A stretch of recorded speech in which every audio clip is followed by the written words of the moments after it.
Baakiyalakshmi serial next பிரேமோ என்ன மாதிரியான இன்ட்ரெஸ்டாக போகுதுன்னு பார்க்கலாம். ரொம்பவே நான் சந்தோஷமா இருக்கேன் ஜெனி சொல்லிட்டு செலியன் போயிட்டு சொல்லிட்டு இருக்காங்க.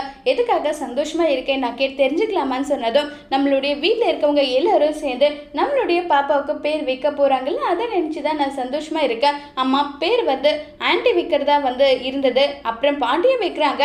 பாட்டி வைக்கிற பேரும் நமக்கு ஓகே தான் சொல்லிட்டு பேசுகிறாங்க. ஆனால் எனக்கு மாலினின்ற பேர் தான் ரொம்பவே பிடிச்சிருக்குன்னு சொல்லிட்டு மறுபடியும் கிண்டல் பண்ணுற மாதிரி பேசுகிறாங்க. பயங்கரமாக செலின் கோவப்பட்டு ஜெனி நான் கோவப்படக்கூடாதுன்னு நினைக்கிறேன், மறுபடியும் நீ என்கிட்ட கோவப்படுற மாதிரி தயவு செஞ்சு நடந்துக்காத, என்னுடைய மனசுக்கு ரொம்பவே கஷ்டமாக இருக்குன்னு சொல்லிட்டு ரொம்பவே ஃபீல் பண்ணி பேசுகிறாங்க.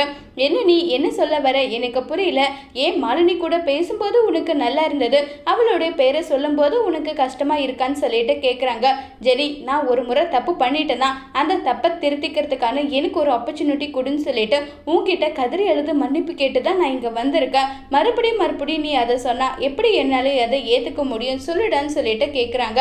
உடனே என்ன இது, ஏன் இப்படி பேசுறீங்க, என்னால் இப்படி பேசுறத ஏற்றுக்க முடியல, நீ தப்பு பண்ணிட்டு இவ்வளோ பேசுறியா, இன்னும் தப்பு பண்ணலைனா ஒரு வேலைனா அந்த தப்பு பண்ணியிருந்தேன்னு சொல்லிட்டு இருக்காங்க. ப்ளீஸ் ஜெனி பேசாத அதை பற்றின்னு சொல்லிட்டு செல்லினும் ஜெனியும் மாறி மாறி சண்டை போடுறாங்க. இது நம்ம பாக்கியா தெரிஞ்சுக்கிறாங்க. பாக்கியா போயிட்டு இதுக்கான ஒரு தீர்வு சொல்லுவாங்களா இல்லையாங்கிறத வரப்போகிற எபிசோடில் வெயிட் பண்ணி பார்க்கலாம். தேங்க்யூ.